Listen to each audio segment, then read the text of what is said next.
কিরে আমার কি দেখা যায়? হ্যালো, আমার কি দেখা যায়?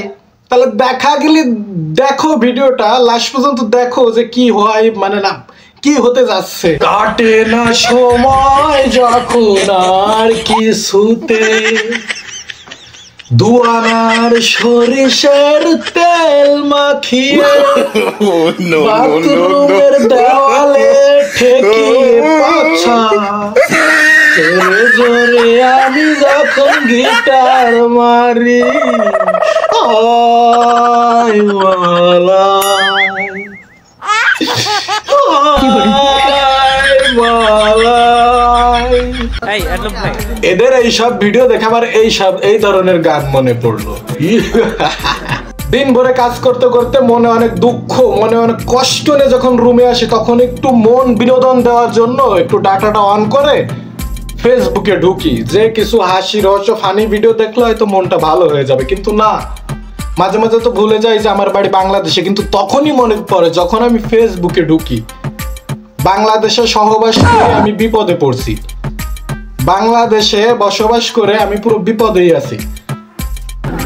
এই যে সাইডে যে মাদার চোদকে দেখতেছো, এই শালা বলে বাংলাদেশের একটা সুদর্শন পুরুষ, 1 নাম্বার শালার বেটা একটার বেটি।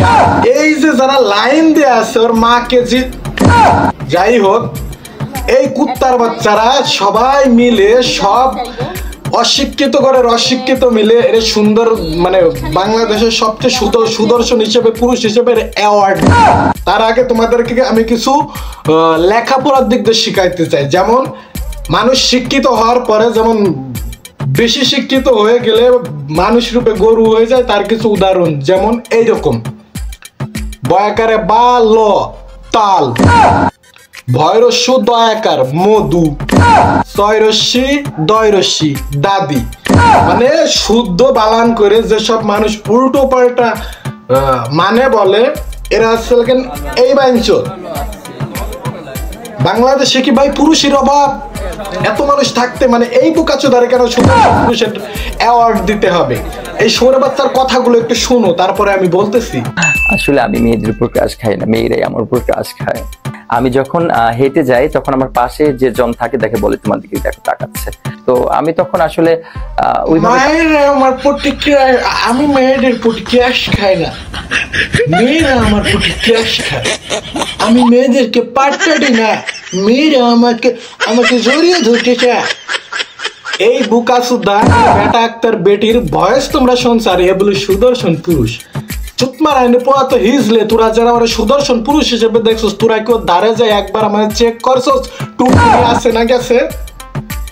আমার মুখের ভাষাগুলো এইরকম, কারণ আমরা যশোর নড়াইলের পুলা, বুঝছো? আমাদের মুখের ভাষাই এইরকম। ভাবতে পারো যে গালাগালি করে, গালাগালি করি না। এই বুকাচোদা এ যদি সুদর্শন পুরুষ হয়, তাহলে বাংলাদেশের সব পুরুষদেরকে অপমান করা হয়েছে। আর এই জন্য সাইডে যে সব বাইনচোদরা আছে অ্যাওয়ার্ড দিয়েছে, এইসব চুতমারানির পোলাকে দ্রুত গণদোলার ব্যবস্থা দিতে হইব, যে এদের বেরেন কতটুক বাজে, কতটুক নিচেই গেলে এই ধরনের চিন্তা ভাবনা আসে যে এই কুলাঙ্গারের বাচ্চারে সুদর্শন পুরুষ হিসেবে অ্যাওয়ার্ড দেওয়া লাগবে। আর এই হালার পোহালা একবার হাফ লেডিস, একবার সেমডিকে জাইনগে, একবার পেটিকোট মোট ফেরে শালা ভাইরাল। আর একে মানুষ ভিডিও করে এবার দেখে, লাইকও করে, চুতমারানি বলে এবার ফলো করে। আসলে এই ভালো জিনিসের কোনো দাম নাই বাংলাদেশে। তুমি উল্টা পাল্টা করো, সেটাই তোমার দেখবা যে একসময় সাকসেস হয়ে দাঁড়াইছে। ভালো কাজ করবা, সেটা এখন সাকসেসের খাতায় নাই। তুমি উল্টা পাল্টা করো, দেখবা যে ওটাই এখন সাকসেসের কাছে। আমি পুরো জাতির কাছে জানতে চাই, এই সুরে বাচ্চারে যদি সুদর্শন পুরুষ হিসেবে অ্যাওয়ার্ড দেওয়া হয়, তাহলে বাকি সব কি হিজরা নাকি বাংলাদেশে? আমি তো মানে মাঝে মাঝে মানে এই ভিডিও দেখার পরে আমি নিজে টুনটুনি চেক করি যে আমার টুনটুনি আছে নাকি গেছে। কারণ হ্যাঁ, আমি তো এত সুন্দর না, আমি এত অ্যাওয়ার্ড পর যোগ্য না, আর আমি পেতেও চাই না ভাই। আমার থেকে অনেক ভালো ভালো যোগ্য ব্যক্তি আছে, অনেক স্মার্ট, অনেক দিক দিয়ে অনেক যোগ্যফুল ব্যক্তি। তাদেরকে ওই চুতমারা কিছু দাড়ি দোড়া মুরব্বী নামের বুকাচোদারা তারা সবাই রেখে হিজলা বানাই দিছে।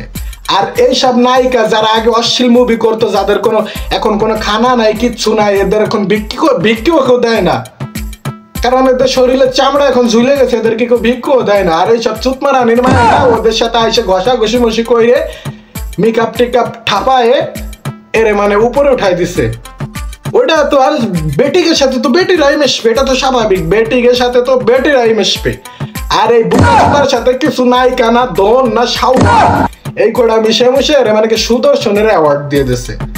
এই চুতমারা এটা কি, ওটা তো প্লাস্টিক, ওটা তো টুনটুনি তোমার ওই সেটার ভিতর দিয়ে মানে ওটা তোমার অ্যাওয়ার্ড দিয়ে দিছে। অ্যাওয়ার্ড না আমার দন।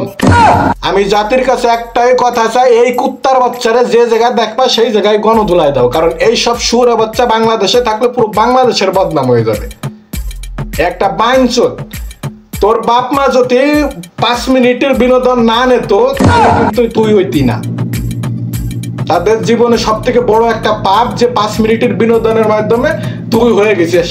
নইলে যদিও প্রোডাকশন ব্যবহার করছিল, ফাইটে গেছিল কম দামি প্রোডাকশন, তারপরে আসলে কিন্তু তুই হইছিস। না হলে তোর মতো এত জাউরা কাউরা এই ধরনের পোলাপান বাংলাদেশে জন্ম নিতে পারে না। মানুষ এদিকে যন্ত্রণা, ওদিকে যন্ত্রণা, এদিকে চাঁদাবাজি, চারিদিক দিয়ে দেশের ভিতর সমস্যা, তার ভিতরে চুতমারানির পোলা পুরো জাতিকে লন্ডভন্ড কইরে একে দেশে সুদর্শন পুরুষের অ্যাওয়ার্ড।